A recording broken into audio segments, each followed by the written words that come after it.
Welcome to Pratap classes. दोस्तों, Pratap classes के YouTube channel पर आपका स्वागत है। आज है 4 सितंबर 2025 और 4 सितंबर 2025 के जितने भी इंडिया और वर्ल्ड के जो करंट अफेयर्स के क्वेश्चन बनते हैं, आज उनका अपने डिस्कशन करेंगे। पूरा वीडियो ध्यान से देखना और लास्ट में आपसे क्वेश्चन पूछूंगा जिनके जवाब आपको कमेंट बॉक्स में देना होगा। आज अपने पढ़ेंगे भारत का पहला made in India 32 bit micro processor, Bihar राज्य जीविका निधि साख सहकारी संघ लिमिटेड और किसानों को सशक्त बनाने के लिए कपास किसान ऐप लॉन्च किया गया। इनकी आज हम चर्चा करेंगे पूरे लेटेस्ट न्यूज़ के साथ में। डेली आपको सुबह ये करंट अफेयर्स की क्लास आपको मिलती है, तो सभी साथी एक बार करेंगे सेशन को लाइक शेयर। सभी साथियों को प्यार भरा नमस्कार, गुड मॉर्निंग। और ये class bank, UPSC, SSC GD, RS, railway, video, कोई भी एग्जाम हो, सभी के लिए क्लास रामबाण है साबित होगी। तो करते हैं स्टार्ट आज की क्लास 4 सितंबर 2025। सबसे पहले हम करेंगे कल के क्वेश्चनों को रिवाइज। कल हमने पढ़ा सात्विक साईराज रैंकी रेड्डी और चिराग शेट्टी ने 2025 बीडब्ल्यूएफ विश्व चैंपियनशिप में कौन सा पदक जीता? कांस्य पदक। युद्ध अभ्यास का 21वां संस्करण भारतीय सेना द्वारा 1 से 14 सितंबर 2025 तक किस स्थान पर किया जा रहा है? अलास्का, अमेरिका में। मैत्री 2025 सैन्य अभ्यास किन दो देशों के बीच में आयोजित किया जा रहा है? भारत और थाईलैंड के बीच। Foundation to educate girls globally को कौन सा सम्मान मिला? Ramon Magsaysay award. अहमदाबाद में आयोजित 25वीं Commonwealth senior weightlifting championship की पदक तालिका में सबसे टॉप पर रहा अपना देश भारत। एनसीईआरटी ने अपने 65वें स्थापना दिवस के अवसर पर कौन से दो प्लेटफॉर्म कार्यक्रमों को लॉन्च किया? बाल वाटिका टीवी और दीक्षा 2.0। 1 सितंबर 2025 को वित्त मंत्रालय के अनुसार किसे महालेखा नियंत्रक के रूप में नियुक्त किया गया? टीसीए कल्याणी को। राष्ट्रीय महिला आयोग द्वारा जारी महिला सुरक्षा पर राष्ट्रीय वार्षिक रिपोर्ट और सूचकांक नारी 2025 में कौन से शहरों को महिलाओं के लिए सबसे सुरक्षित माना गया? कोहिमा, विशाखापट्टनम और भुवनेश्वर। तो ये थे कल के क्वेश्चनों का रिवाइज हमने कर लिया है। बाकी डेली आपको टेस्ट वगैरह मिल ही जाता है। ये अपनी वार्षिक करंट अफेयर्स 2025 की टेस्ट सीरीज है। इसमें आपको daily test, daily PDF, weekly test PDF वगैरह सब कुछ आपको मिलता है। मंथली क्लास मैंने आपको दे दी है यूट्यूब पर अगस्त महीने की। किसी भी विद्यार्थी को क्लास नहीं मिले तो अपने प्रताप क्लासेस में जाओगे तो वहाँ पे प्ले लिस्ट बनी हुई है, वहाँ पे आपको मंथली प्ले लिस्ट है। मंथली प्ले लिस्ट के अंदर आपको अगस्त महीने की क्लास आपको मिल जाएगी। और पीडीएफ है जो पूरे फैक्ट के साथ में ऐप के अंदर। आज आपको 4 सितंबर को पीडीएफ है ऐप के अंदर मिल जाएगी। आज तैयार हो जाएगी और आज ऐप के अंदर आपको पीडीएफ है मिल जाएगी। करते हैं स्टार्ट आज की क्लास 4 सितंबर 2025। पहला क्वेश्चन आपके सामने देखिए। भारत ने सेमीकंडक्टर क्षेत्र में एक बड़ी उपलब्धि हासिल करते हुए विक्रम 3201 माइक्रो प्रोसेसर लॉन्च किया है। इसे किसने लॉन्च किया और कब प्रस्तुत किया गया है? लगा लो इस प्रश्न को स्टार है। पक्का एग्जाम के अंदर डिटेल के अंदर आपसे प्रश्न पूछा जाएगा। तो भारत ने सेमीकंडक्टर के क्षेत्र में एक बड़ी उपलब्धि हासिल की है और विक्रम 3201 माइक्रो प्रोसेसर लॉन्च किया है। और किसने लॉन्च किया इसको? ये लॉन्च किया है अश्विनी वैष्णव ने 2 सितंबर 2025 को। ये देखो आपके सामने तस्वीर में इनके साथ में थे अपने देश के प्रधानमंत्री मोदी जी उपस्थित थे। क्योंकि आपको पता है अभी 2 सितंबर को दिल्ली के अंदर सेमिकॉन इंडिया 2025 का आयोजन हुआ है। सेमिकॉन इंडिया 2025 भी लॉन्च हुआ है दिल्ली के अंदर। उसी के अवसर पर विक्रम 3201 माइक्रो प्रोसेसर लॉन्च किया है। कब है? 2 सितंबर 2025। अश्विनी वैष्णव। अब देखो डिटेल, नाम याद रखना, विक्रम 3201 माइक्रो प्रोसेसर, इसका नाम है विक्रम 3201। ये भारत का पहला made in India 32 bit micro processor है। लॉन्च किया गया 2 सितंबर 2025। कार्यक्रम सेमिकॉन इंडिया 2025 है नई दिल्ली के अंदर। इसका उद्घाटन किया था मोदी जी ने। प्रस्तुतकर्ता केंद्रीय मंत्री अश्विनी वैष्णव ने और इसे प्रधानमंत्री मोदी को प्रस्तुत किया गया। इनके साथ में थे प्रधानमंत्री मोदी जी। इसमें जो संयुक्त विकास है वो किस किस का है? एक तो इसरो के विक्रम साराभाई अंतरिक्ष केंद्र और दूसरा है सेमीकंडक्टर लेबोरेटरी मोहाली द्वारा ये संयुक्त रूप से इसका विकास किया गया है। इसका उपयोग अंतरिक्ष में, रक्षा में, एरोस्पेस में और ऊर्जा के क्षेत्र में इसका उपयोग किया जाएगा।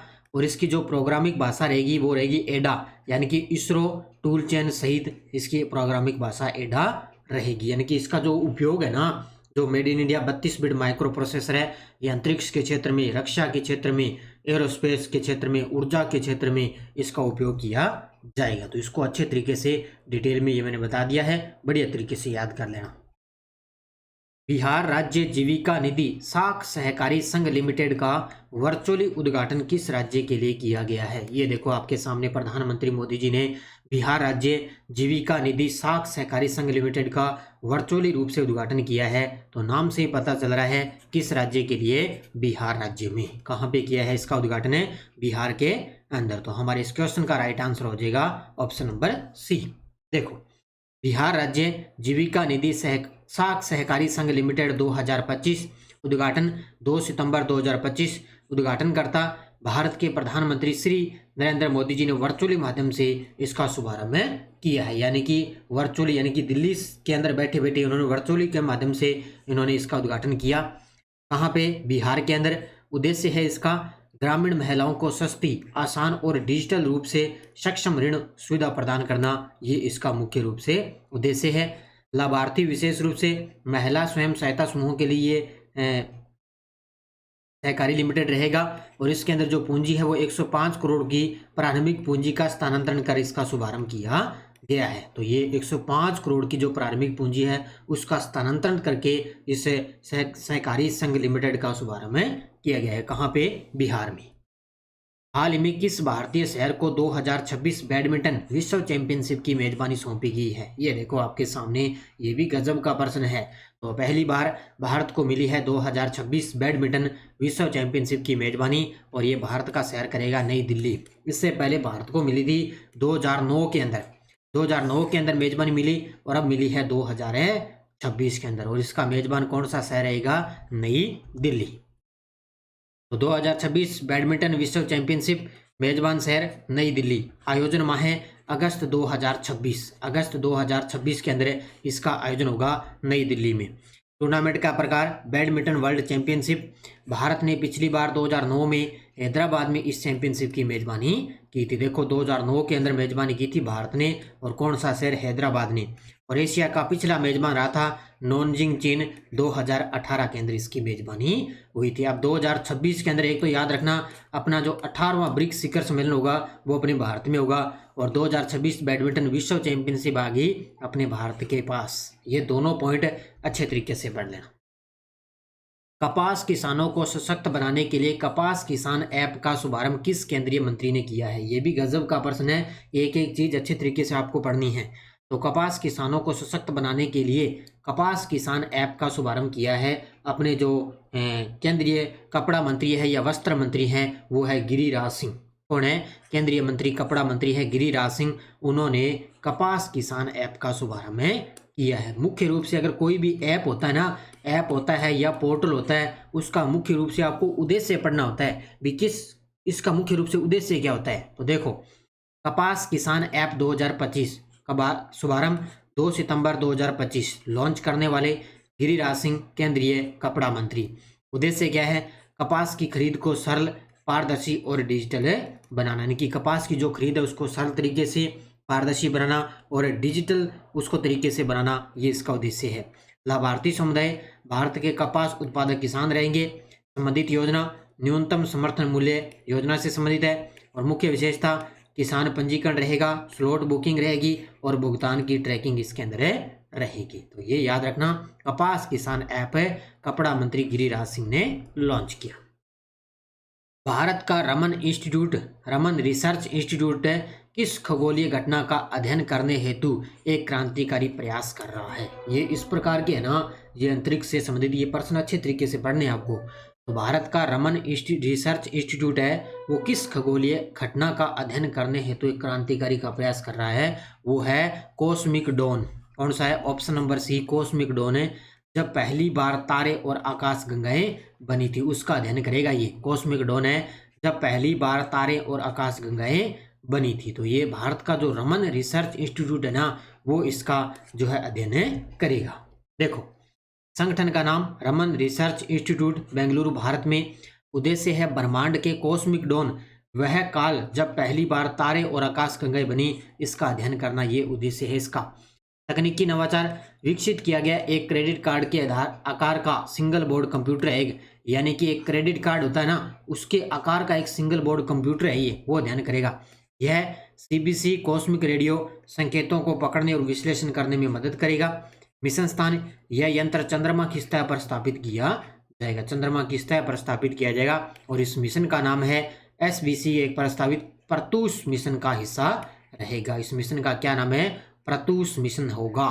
ये क्या है? ये जो पहली बार जब तारे और आकाश गंगे बनी थी ना, उसका ये अध्ययन करेगा। ये भी गजब का प्रश्न है। निवेशक दीदी कार्यक्रम के दूसरे चरण की शुरुआत 1 सितंबर 2025 को किस स्थान से की गई है? निवेशक दीदी कार्यक्रम। अब निवेशक दीदी की बात है, ये तो जाहिर सी बात है, आपको पता ही होगा भी महिलाओं से संबंधित है। तो इसके दूसरे चरण की जो शुरुआत है वो ही है पटेलगुड़ा पंचायत हैदराबाद से। कहाँ से? पटेलगुड़ा पंचायत हैदराबाद से इसके निवेशक दीदी कार्यक्रम की दूसरे चरण की शुरुआत 1 सितंबर 2025 से की गई। उत्तर होगा ऑप्शन नंबर बी। देखो, निवेशक दीदी कार्यक्रम, इसका दूसरे चरण की शुरुआत हो चुकी है। इसका जो संगठन है वो निवेशक शिक्षा और संरक्षण क्रॉस प्राधिकरण रहेगा। यह कॉरपोरेट कार्य मंत्रालय के अधीन कार्यरत है और इसका दूसरा चरण स्टार्ट हो चुका है। पहले चरण की सफलता के बाद अब दूसरे चरण का विस्तार किया जाएगा। और शुरुआत हुई थी पटेलगुड़ा पंचायत हैदराबाद से। उद्देश्य ग्रामीण भारत में महिला नेतृत्व वाली वित्तीय साक्षरता को बढ़ावा देना और महिला स्वयं सहायता प्रशिक्षित होकर अन्य महिलाओं को वित्तीय जागरूकता, धोखाधड़ी से सुरक्षा और स्मार्ट निवेश विकल्पों की जानकारी देनी होगी। यानी कि वित्तीय जागरूकता के बारे में, धोखाधड़ी से महिलाओं को क्या है प्रशिक्षित करना, उनकी सुरक्षा करना, ये इसका मुख्य रूप से उद्देश्य है। मई 2025 में प्रधानमंत्री सुरक्षा बीमा योजना को 10 साल पूरे हो चुके हैं। इसकी शुरुआत कब हुई थी? लगातार मैं आपको योजना करवा रहा हूँ, पिछले 2 दिन से आपको योजना नहीं आई, आज फिर एक बार मैं आपको योजना का क्वेश्चन आपके सामने लेकर आया हूँ। मई 2025 में प्रधानमंत्री सुरक्षा बीमा योजना की शुरुआत हुई और इसके अब 10 साल पूरे हो चुके हैं। इसकी शुरुआत हुई थी 9 मई 2015 को। कब हुई थी? 9 मई 2015। तो प्रधानमंत्री सुरक्षा बीमा योजना, इसका मूल रूप से फरवरी 2015 में पूर्व वित्त मंत्री अरुण जेटली द्वारा 2015 के बजट भाषण में इसका उल्लेख किया गया। योजना की शुरुआत मई 2015। नोडल मंत्रालय वित्त मंत्रालय। उद्देश्य यह योजना दुर्घटना के कारण मृत्यु या विकलांगता के विरुद्ध सुरक्षा प्रदान करना। यानी कि जो सुरक्षा बीमा योजना है ना प्रधानमंत्री, उसके अंदर अगर किसी व्यक्ति की दुर्घटना के कारण मृत्यु हो जाए तो उसके लिए उसको बीमा देना। और लाभार्थी 18 से 70 वर्ष की आयु के गरीब और वंचित व्यक्ति जिनके पास बचत बैंक खाता रहेगा। सभी के लिए नहीं है, जो 18 से 70 है ना, गरीब और वंचित वर्ग के व्यक्ति जिनके पास बचत बैंक का खाता है, उनको इस योजना का लाभ मिलेगा। हाल ही में भारत ने किस वरिष्ठ राजनयिक को संयुक्त अरब अमीरात में अपना अगला राजदूत नियुक्त किया गया? यानी कि यूएई के अंदर संयुक्त अरब अमीरात में अगला राजदूत नियुक्त किया है डॉक्टर दीपक मित्तल को। Option number C. ये देखो आपके सामने तस्वीर में डॉक्टर दीपक मित्तल। तो भारत ने वरिष्ठ राजनयिक डॉक्टर दीपक मित्तल को संयुक्त अरब अमीरात में अगला राजदूत नियुक्त किया है। डॉक्टर मित्तल संजय सुधीर का स्थान लेंगे, जो सितंबर 2025 में सेवानिवृत्त हो रहे हैं। जाहिर सी बात है, अलग अलग इनके जो अगले राजदूत वगैरह देशों विदेशों में नियुक्त होते रहते हैं। अब देखो आपके सामने वन लाइनर करंट। पहला है, आईसीसी ने घोषणा की है कि वर्ष 2025 आईसीसी महिला क्रिकेट विश्व कप की विजेता टीम को रिकॉर्ड 4.48 मिलियन अमेरिकी डॉलर यानी कि 39.55 करोड़ का इनाम मिलेगा। क्या बात है भी। अब आईसीसी ने घोषणा कर दी भी अब की बार जो आईसीसी महिला क्रिकेट विश्व कप का विजेता रहेगा ना, उसको 39.55 करोड़ का इनाम मिलेगा। भी आगामी ये होने वाला है, लगभग इसी महीने के लास्ट तक इसका आयोजन होगा। रजित पुनहानी बिहार कैडर के 1991 बैच के आईएएस अधिकारी, इनको भारतीय खाद्य सुरक्षा एवं मानक प्राधिकरण के मुख्य कार्यकारी अधिकारी का पदभार इन्होंने संभाला है। तो रजित पुहानी ने भारतीय खाद्य सुरक्षा और मानक प्राधिकरण के मुख्य कार्यकारी अधिकारी का पद संभाला है इन्होंने। ये दोनों के दोनों अच्छे तरीके से याद कर लेना। ये टेलीग्राम ग्रुप है, कोई सूचना, कोई लिंक, कोई नोटिफिकेशन, और कल मैंने अगस्त महीने की जो क्लास मैंने आपको दी है उसका लिंक भी मैं आपको टेलीग्राम पे दे रहा हूँ। इस पर आप टेलीग्राम ज्वाइन कर लेना, वहाँ पे आप क्लास नहीं देखी है तो ज़रूर आप विजिट कर लेना। पिछले वीडियो का क्वेश्चन क्या था, नीरज चोपड़ा ने 2025 ज्यूरिक डायमंड लीग फाइनल में कितनी दूरी का शानदार थ्रो करते हुए दूसरा स्थान हासिल किया? तो ये किया है 85.1 मीटर का। बहुत सारे विद्यार्थियों ने बड़े गजब के जवाब दिए, उन सभी को बहुत बहुत शुभकामनाएं। आप कॉमेंट बॉक्स में जवाब जरूर दिया करो ताकि आपको अच्छे तरीके से, मैं सभी के कॉमेंट देखता हूँ, जिस साथी के कॉमेंट आ रहे हैं मैं सभी के डेली कॉमेंट देखता हूँ। अब देखो क्वेश्चन फॉर यू, वैश्विक शांति सूचकांक 2025 में भारत को कौन सा स्थान पे रखा गया? 95, 102, 115, 125वां। इसका जवाब आपको कमेंट बॉक्स के अंदर देना है। ये थी आज की अपनी क्लास, और ये अपनी एसआई की करंट अफेयर्स की टेस्ट सीरीज चल रही है। अंतर्राष्ट्रीय, राष्ट्रीय और राजस्थान की एग्जाम तक आपको करंट इसके अंदर मिलता रहेगा। रीट मेंस की टॉपिक वाइज टेस्ट सीरीज चल रही है। कक्षा एनसीईआरटी में 6 और 7 कंप्लीट होगी और 8 का टेस्ट स्टार्ट हो चुका है, और इसमें कल आपको इसमें भारतीय राष्ट्रीय आंदोलन का भी टेस्ट मिल चुका है। इसके अलावा 4th ग्रेड की बुक है ही, और 4th ग्रेड की टेस्ट सीरीज भी चल रही है, वो भी आप लास्ट में आप रिवीजन कर सकते हो। तो ये थी आज की अपनी क्लास 4 सितंबर 2025 की। सभी साथी वीडियो को करेंगे जाते जाते लाइक शेयर। धन्यवाद। जय हिंद, जय भारत, जय राजस्थान।